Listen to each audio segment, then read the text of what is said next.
de volta com o Jornal da Correio. Nosso tema agora é comunicação.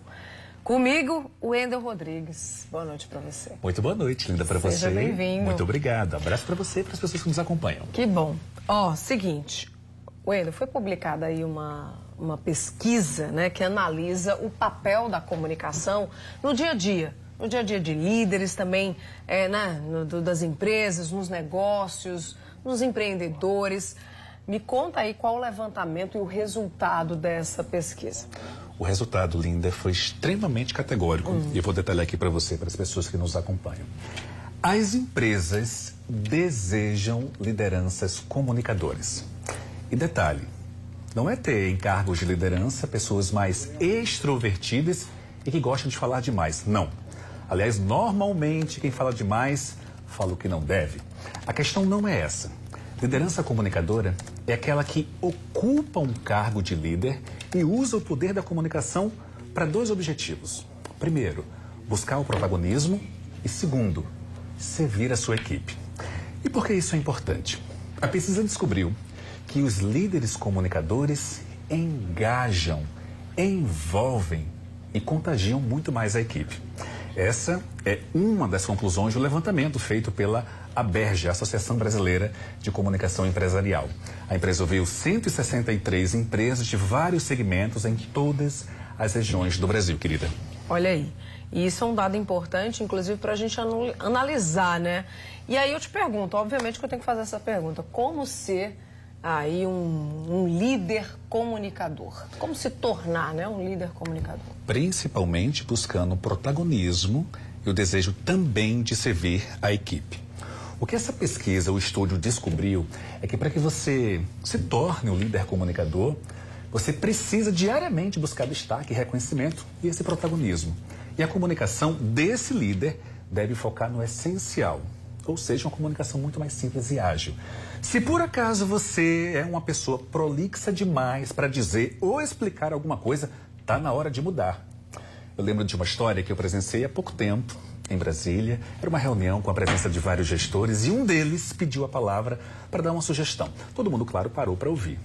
Ele falou, mas falou tanto que no final eu não compreendi o que ele queria sugerir e na hora eu dei até uma olhadinha assim para um lado, para o outro, imaginando que só eu não tinha entendido. Mas eu descobri que ninguém entendeu.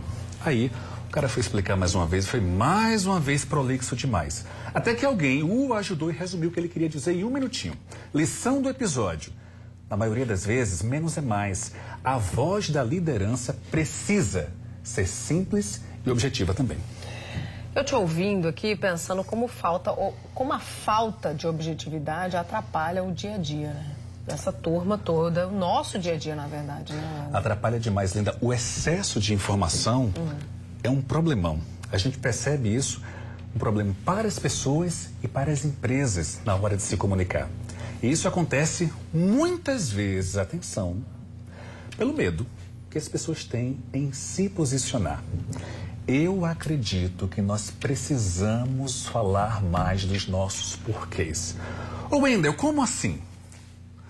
Deixar claro as nossas motivações, as nossas crenças. Quando a gente diz o que a gente pensa, o que a gente acredita, faz com que as pessoas que estejam conosco estejam não por obrigação, mas por admiração. Vamos tornar isso ainda mais prático. Por exemplo, eu sou um cara que tem muita fé e eu falo isso o tempo todo.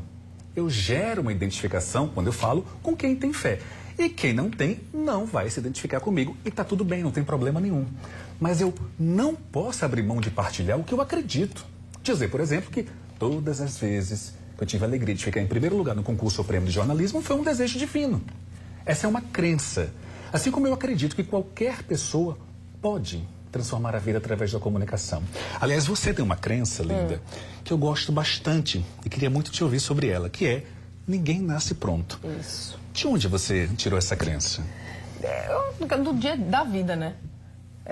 Eu acho que por mais que você nasça com a predisposição, com um talento, se você não trabalha ele, você não sai do canto. Ao mesmo tempo que tem algumas necessidades ou há algumas características que a gente pode desenvolver ao longo da nossa vida. E falando em comunicação, por exemplo, nós somos comunicadores, trabalhamos com isso, mas muitas pessoas que estão nos assistindo não. Sim. E gostariam de se comunicar melhor. Sim. Aí dizem, mas eu não consigo, meu concorrente, fulaninho de tal se comunica tão bem, mas fulaninho de tal, meu concorrente, teve um começo. Sim. Quando eles começaram, certamente eles não tinham a aptidão que eles têm hoje. Sim. E o treino dia a dia fizeram com que eles melhorassem. Então, quando eu falo ninguém nasce pronto, é que ninguém nasce sabendo de nada. A gente vai, por mais que a gente nasça com um talento, mas se a gente não lapida, nada acontece. A mesma coisa com a comunicação. De fato, de Né? fato. E eu acredito e, de fato, eu defendo essa tese. Isso é maravilhoso. E mais, permite que as pessoas compreendam e elas se conectem ainda mais com você. Sim. Dentro disso que você defende. Sim. E é por isso, Linda, que eu realmente acredito, e até como um recadinho final, os líderes comunicadores, eles sempre têm uma razão por trás de tudo. Eles não fazem por fazer. Eles têm um propósito. O seu desafio que está aqui nos acompanhando é encontrar o seu porquê. E se hoje você não sabe qual é seu propósito, relaxe, continue a jornada, porque uma hora você vai achar o seu porquê. Muito boa noite para você e muito boa noite para você, Boa querida. noite para você também. Até a próxima. Até a próxima. E bom jantar, viu? Para você também.